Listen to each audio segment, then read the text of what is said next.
No siempre habíamos estado aquí. Pero el barrio lo ha hecho. Incluso antes de que fuera un vecindario en la tierra, este había estado aquí. Aquí para aquellos que se perderían en esos terrenos malditos, aquí para aquellos que morirían mucho antes de que realmente comenzara su vida real, aquí para aquellos que nunca quisieron realmente crecer. Venimos de diferentes épocas y venimos de diferentes vidas, pero una cosa sigue siendo cierta para todos nosotros. Vivimos en el ámbito terrenal del vecindario en algún momento de nuestras vidas, y morimos mucho antes de que se suponía que llegaría nuestro tiempo.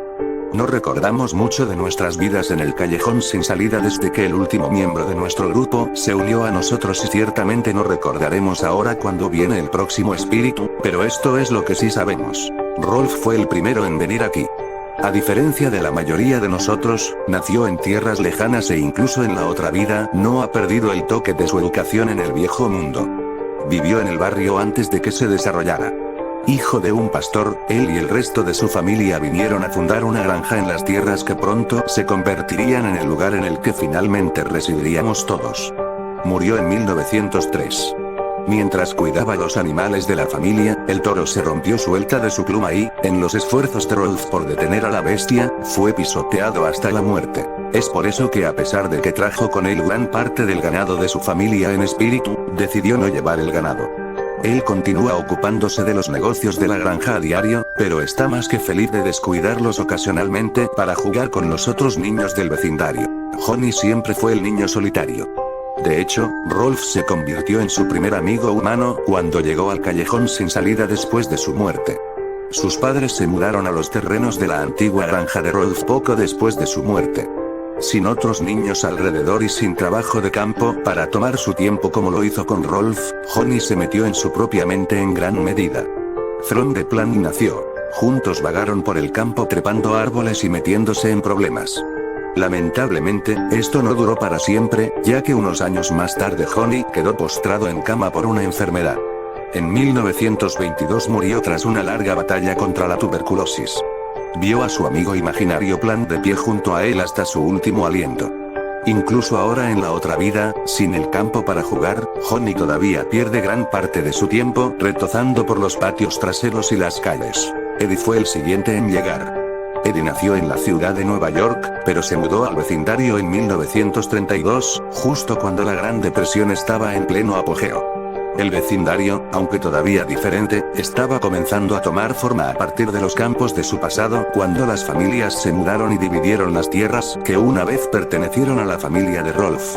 Siempre un intrigante, Eddie buscaba hacer cualquier cosa para traer algo de consuelo a su vida familiar, incluso si le costaba la amistad de los demás. Eddie murió en 1939 después de que uno de sus grandes planes para estafar a un sabia fracasara. Se ahogó al intentar cruzar el río local después de intentar huir de los niños enojados a los que había tratado de engañar. Incluso en la otra vida, sigue persiguiendo al poderoso dólar. Sarah y Ed se juntaron poco después de eso. A finales de los 40, el callejón sin salida ya casi había tomado su forma final como uno de los desarrollos planificados previamente que se hicieron populares en la era de la posguerra.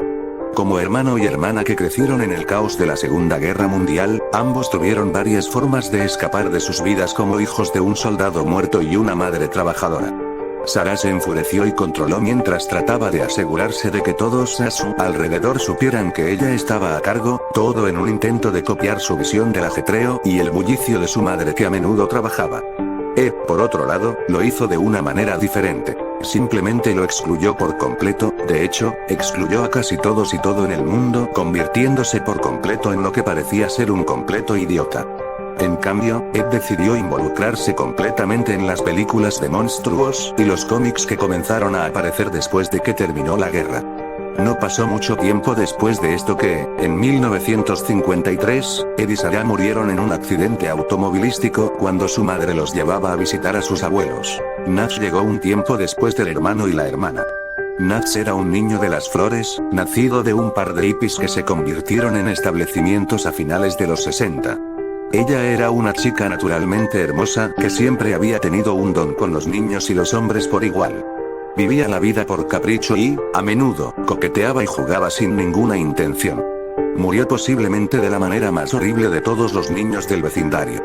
En el verano del 79, un asesino en serie, que había escapado de un manicomio local, se coló en su casa en la oscuridad de la noche y la violó y mató junto con toda su familia. En el trauma de estos eventos, de una manera similar a Ed, cerró el mundo por completo y se olvidó de sus padres y hermanos, razón por la cual en la otra vida nunca recibe demandas de los padres inexistentes a diferencia de muchos de los demás. Esto le da mucho más tiempo para holgazanear y divertirse, como suele hacer. No pasó mucho tiempo antes de que Ed se uniera al resto del vecindario.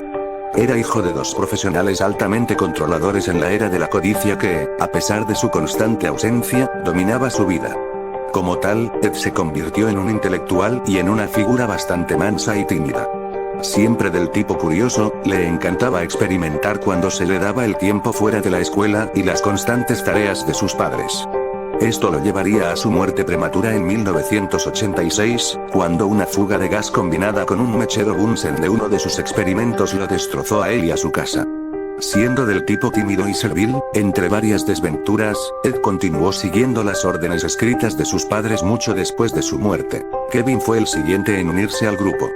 Nació hasta el día de la muerte de Eddie, en muchos sentidos, es su polo opuesto.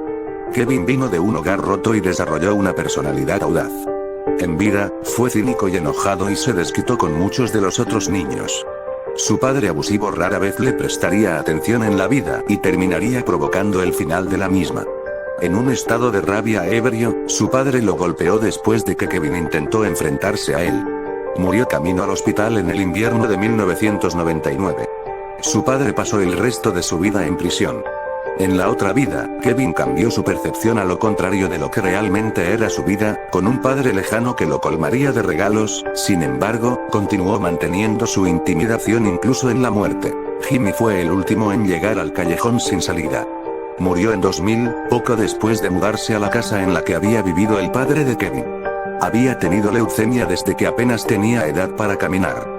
Como tal, siempre fue un niño muy enfermizo y debido a sus padres sobreprotectores, nunca llegó a estar cerca de otros niños. Vivía sus días en un pequeño dormitorio completamente descuidado por el mundo exterior.